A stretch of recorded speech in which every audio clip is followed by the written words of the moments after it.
really bringing a character to life that made people say, oh my God. You know, and the smart ones say, look at this potential here. It's weird to think that a company as well-funded and well-respected as Pixar would ever abandon a project halfway through making it. But that's exactly what happened with their long-lost film, Newt. And that's what we're here to talk about today. Pixar's Newt was a movie originally meant to release in summer 2011. In their own words, the pitch for Newt was, what happens when the last remaining male and female blue-footed newts on the planet are forced together by science to save the species, and they can't stand each other? That's the problem facing Newt and Brooke, heroes of Newt, the Pixar film, by 7-time Academy Award winner for sound Gary Rydstrom, and director of Pixar's Oscar-animated short, Lifted. Newt and Brooke embark on a perilous, unpredictable adventure and discover that finding a mate never goes as planned, even when you only have one choice. Love, it turns out, is not a science. That all sounds good, right? You can definitely feel the Pixar-esque of it. Pixar has 22 rules of storytelling that all their films must adhere to. Number 16, give us reasons to root for the character. What happens if they don't succeed? Well, this one's pretty obvious, and this one is too. Also worth mentioning, the same press release also mentioned a Disney short John Lasseter was producing called King of the Elves. That also never came out. What was happening back then? Newt was the passion project of Gary Rydstrom, who's best known as the sound designer for many of the first Pixar movies. And also apparently Jurassic Park, dude's got talent. And it was co-written by Leslie Cavaney, whose most notable work involves being a staff writer on Everyone Loves Raymond, where she won an Emmy. And also a movie called Penelope, which I've never heard of, but apparently audiences everywhere said, eh.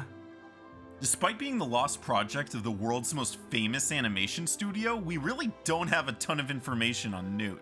The script has never been leaked online, and very few people involved really like talking about it. But what we do have a lot of is concept art, which you're lovingly seeing right now. Like, we got this owl villain character, we got this shrimp character, I'm sure he was funny. We got this two-headed snake. I don't know where it fit in, but one head looks menacing and the other looks goofy. That's pretty cool.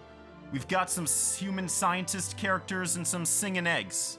There's also a whole lot of concept art for what set pieces they had planned for the movie. It looks like this one Newt was owned by this scientist and the other Newt was owned by this teenage girl. Although in the original pitch for Newt, Rydstrom describes Brooke as just living in the wild and not even knowing she's the last of her kind. So maybe this idea got changed later in development? There were clearly a few changes in development along the way, given how many times the Newts change color.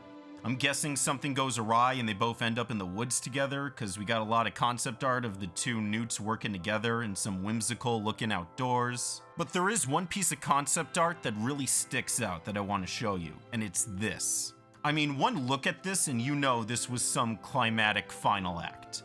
The Newt just looks so determined, and the other Newt, Brooke, is nowhere to be found.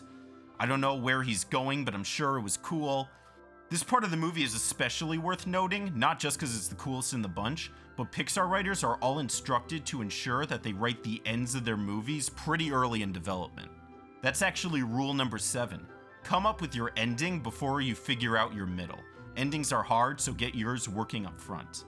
And I guess it makes sense. It explains why Pixar endings are always so memorable. People can forgive a lot of garbage in the middle so long as they leave the theater with a good taste in their mouth. And then, just as soon as things were looking up, there have been a lot of theories as to what caused Newt to get canned. To make it short, I'll only talk about what Pixar employees have said. John Lasseter said the main reason Newt was canceled was because it looked way too similar to Rio, a Blue Sky movie that was coming out about the same time, about the last two of a parrot species that feels a whole lot like Pixar's movie.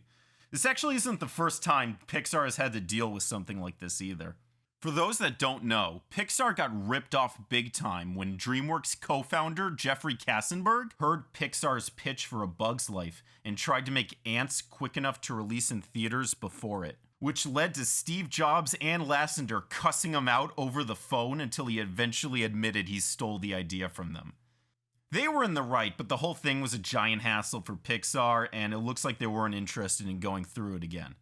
Pixar set the release back a year and gave the film over to Pete Docter to see if he could rewrite it or do anything with it to save the film. But Pete said he really wasn't that interested in it. Simply put, Pixar had cooler things to work on. Would Newt have been a good movie? It's hard to say with such little information, but frankly, outside of the fact Pixar was making it, I don't really see anything noteworthy about it. It's not necessarily famous because the story sounded particularly special, it's famous because it was a Pixar. This is actually what I think is most interesting about Newt.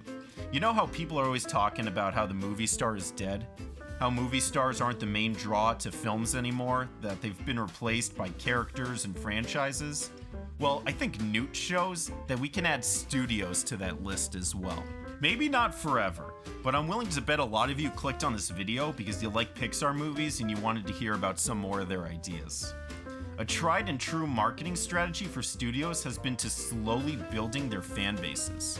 This might feel like something new, but it definitely isn't. Even though Blumhouse and A24 are doing this the most today, and today you probably wouldn't feel any difference between a Universal movie or a Warner Brothers movie, but 90 years ago when these companies were first hitting the scene, you absolutely could. Universal first got big off making monster movies. Paramount first made giant epics. Disney had animated movies, Warner Brothers had a stronghold on gangster films, and MGM was the place to see musicals. Since then, they've gotten big enough to lean into each other's territories, but they couldn't have done that if they didn't start off establishing their own dedicated brands. So, to any new studio on the horizon, figure out what your brand is. And if you do it well enough, people will get excited over your scrapped ideas.